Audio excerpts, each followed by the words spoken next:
So I was on Piers Morgan's show yesterday with a bunch of folks, and again, I feel a little bit badly that I didn't give that young liberal guy, Luke, last name? Luke Beasley, more time to talk, but I just was kind of laser focused on trying to cut through the noise with Piers Morgan here, because I had to listen to him have this interview about how much he agrees with Glenn Beck on how the left has gone too far prior to this. And it got me fired up, especially because of the implication of what his whole coverage of trans people really is, which is that they're inherently sexual predators, and you have to worry about a trans person in your bathroom because they will likely rape you. I mean, that is the implication of the framing of this conversation. So we'll start here. This is probably the testiest exchange that Piers Morgan and I had.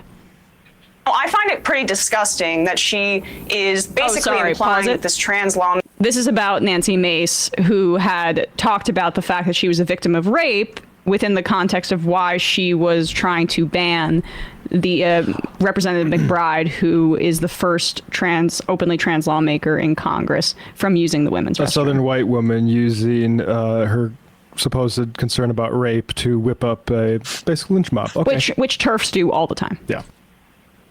Here about Nancy Mace, who loves a camera in her face and loves attention wherever she can get it.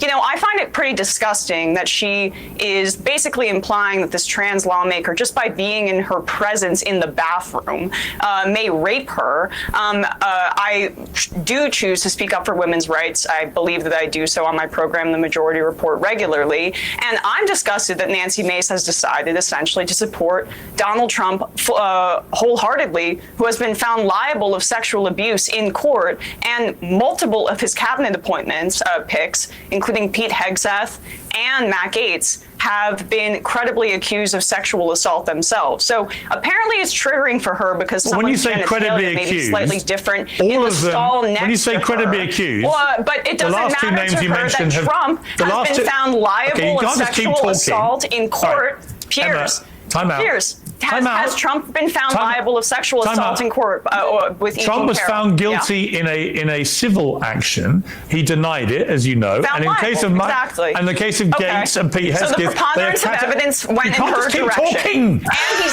And she's been jump in real quick here? Because what's great here, what Piers wants to say is they've denied it.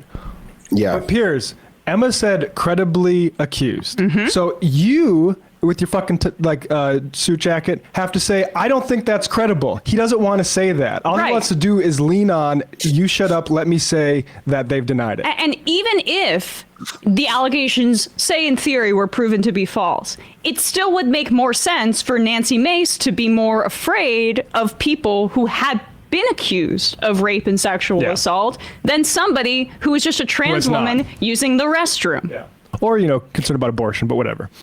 Well, yeah, I mean, Piers Morgan is trying to turn it into a he said, she said incident, as though there is not a congressional committee looking into the allegations against Matt Gaetz. And clear pattern with others. Yeah.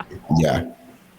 Went in her direction. And she's been. Oh my God, he's so cute when he's angry. He has been accused by dozens of women. There you go. Are you finished? I'm done. Okay. I'm done. When we have a debate, the customary for the host leads it, and you respond to questions. Okay, if I may be so bold. The point is that Hesketh and Gaetz have categorically denied any wrongdoing, and none has been proven against them. In Trump's case, it was a civil action, as you know, not a criminal action. The criminal case against him was shuffling paperwork over an alleged one-night stand with a porn star. So it's not quite how you categorized it. Deborah Lee, let me bring you in here. Has this trans lawmaker been accused of rape? Has this trans lawmaker? No, but actually, if you are a congresswoman, if you're a congresswoman who survives sexual assault, you should be entitled to feel safe in the restroom. The presence of a trans woman in the bathroom. Oh gosh, here in New York, there are a lot of multi-gender bathrooms, and I've gone to the bathroom next to a man.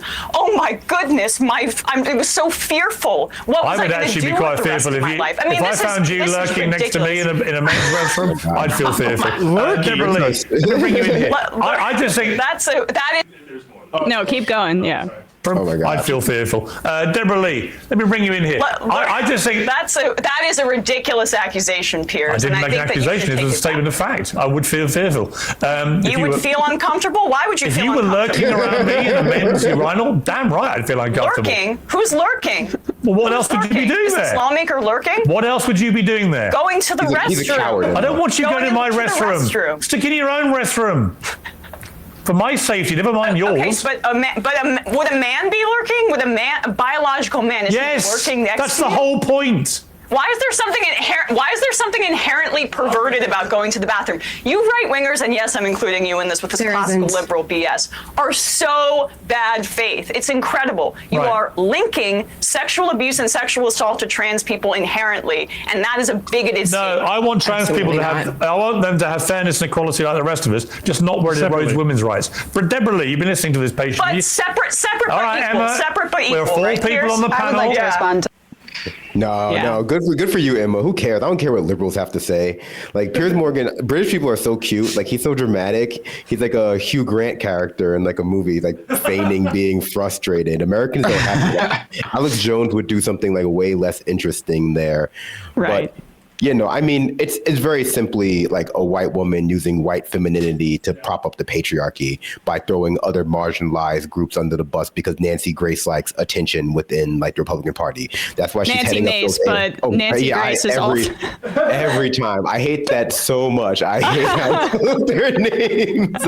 But she is very addicted to the spotlight, and there's a long genealogy of these kinds of things in American society that we don't fully acknowledge. And I've mentioned it before, but a lot of that has to do with the ways in which, ironically, women, including white women, were raised from history. So you don't learn about like women slave owners. You don't learn about the suffragette movement in any comprehensive way. So it's easy for white women to reimagine themselves as being on the right side of historical like injustices, when a lot of times they were, evenly split or worse in the side of the white patriarchy, because their position there was one that justified colonization and oppression of people of color all around the world. It's a very simple story that people haven't heard enough of. But Piers Morgan is hilarious. I love his little accent.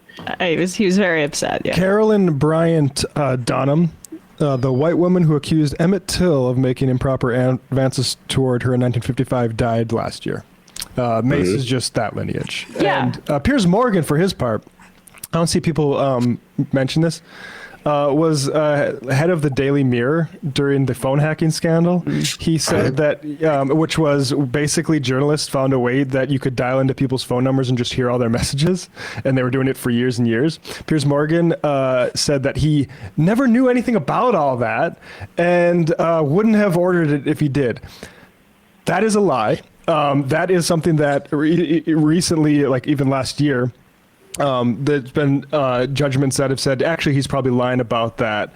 But of course, like even if he was telling the truth, you're telling me your journalists are getting all these scoops about this stuff, and you're not aware of where the source is. He is a liar. Liar. Oh yeah.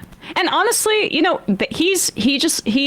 part of why it was like, okay, I'm just going to go hard back is he likes the drama, and that's mostly what he does these segments for. But if you're going to do drama, I'm going to get out my substantive points. Like later on, I tried to talk about Trump's threats to the administrative state, and then he cut me off and follows up with a question about P. Diddy for the other guests. It's so clear how they want to get off the substantive stuff, and he was doing the whole thing that entire time of, I'm a liberal, but the left left me. It is incredible that he is trying this shtick. It is so worn thin at this point, but like conservatives love it. It gives them everything that they want, and it fulfills their worldview, and that's basically what it's there for. And what I was trying to do was break through that. But I found it notable that he accused me essentially, and he walked it back when I called him out on it, but basically of being a predator, or saying that he would get a bad vibe if I was in the restroom next to him, and that he wouldn't feel safe.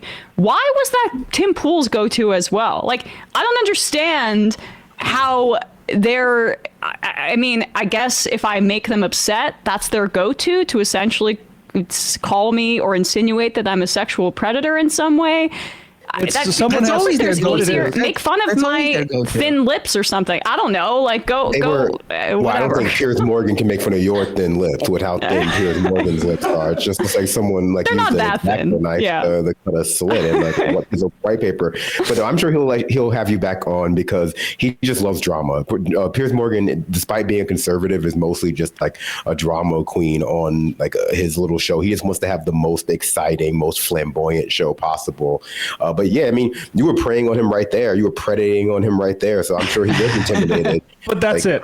That's what it is they know that this conversation needs somebody to be hysterically alarmed and afraid. And if it's not going to be you, Emma, they have to take it up themselves because Right. otherwise, why the fuck are they talking about it? Right, I laughed at it essentially, and that I think is what bothered him because it is silly. It's a silly, silly hysteria. He never It's addressed silly. what you said about you go to the bathroom with men. Are you saying men can't be praying or being predatory in the men's room? And he didn't answer that because that would then require him to admit that, it really doesn't matter what your gender or sexual orientation or anything is when it comes to someone doing something bad in the restroom. That has nothing to do with it. There are criminals of all shapes, sizes, colors, backgrounds, orientations, and they just can't. If they admit to that, then there's no one to focus on as the scapegoat. Right. Right. Also, I mean, like people and conservatives understand this, but maybe liberals who are co-signing this, insofar as there are any liberals who are co-signing this and not just like conservative pundits masquerading as like principled liberals online, is that the trans rights issue is a wedge that the far right is using to drive to, start attacking other marginalized groups because it is like a vector into so many different groups in like control over their bodies. Women, because you have to be able to determine some way that a woman is a quote unquote real woman, either by like inspecting their genitals or doing blood tests. LGBTQ people, because they're trying to drive a wedge in that coalition, and then also Black women and Black people, because a big target for all the transvestigation stuff are women of color, not just specifically African American women like Michelle Obama, but obviously Imani Khalif. And when liberals co-sign stuff like this, they don't fully understand that it's not going to stop where they think it should stop. They have that same problem that the women working at the Fox News organization have, and the ones working in the Trump administration have, where they just imagine that they're going to be on the side of the victimizers and not the side of the victimized when they construct these like new alliances. Yeah. Lurking in a bathroom is already a offense, regardless of what your genitals are up to. I'd also point out Nancy Mace knows that she needs to convey herself as some sort of feminist because she's a hypocrite. This is an article from Guardian last year. Republican Congresswoman accused of hypocrisy for anti-abortion vote. Nancy Mace calls measure to block reimbursement of travel costs for military seeking procedure asshole move, then votes for it. And so this is she needs to have some kind of thing because her whole thing was like, I'm the Republican that can be sensible on abortion. She cannot, so now she needs to do some other shit.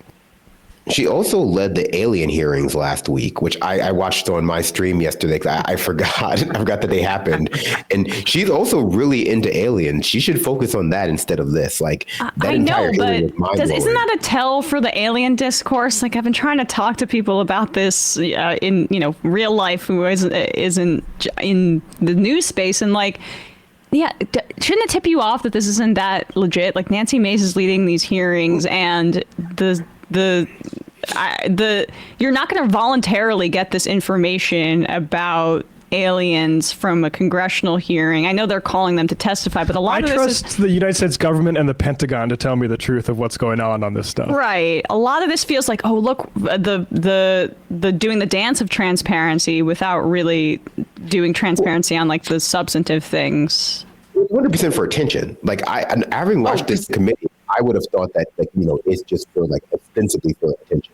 But I hadn't realized that a lot of our Congress people actually seem to believe in aliens, which totally makes sense. A lot of people believe in aliens, and there are so many of people in Congress that statistically some of them must believe in aliens. But I think those types of group people overlap. Like people who really like attention tend to be people who fall into conspiracy theories.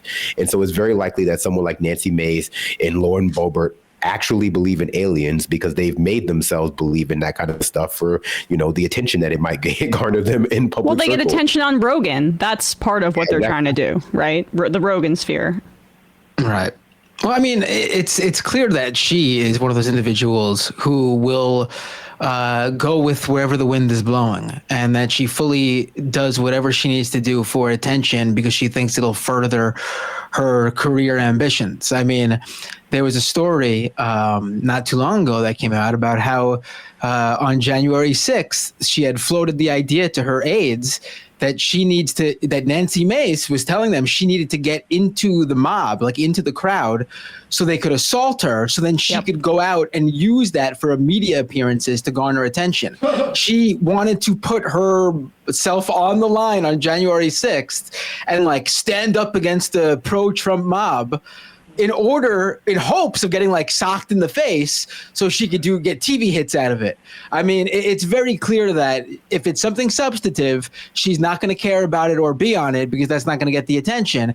If it's something provocative, that's where you'll find Nancy Mace. Hey, after pouring so much of our hope into this year's election, it is natural to feel burnt out and that the system is broken.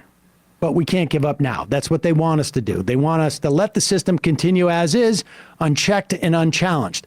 Well, I've been working with Ground News for a long time now because they're an independent app and website designed to help you easily navigate the chaos of today's current events.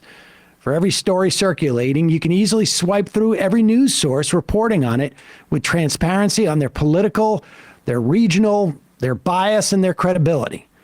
This really eases the mental load of finding the truth and holding those in power accountable. Take a break from the chaos, but don't leave your future in their hands. We need to know what Republicans are up to and how we even got here in the first place. Ground News reveals important insights on both. Demand transparency in the leaders who are supposed to serve you and the news that's supposed to accurately inform you.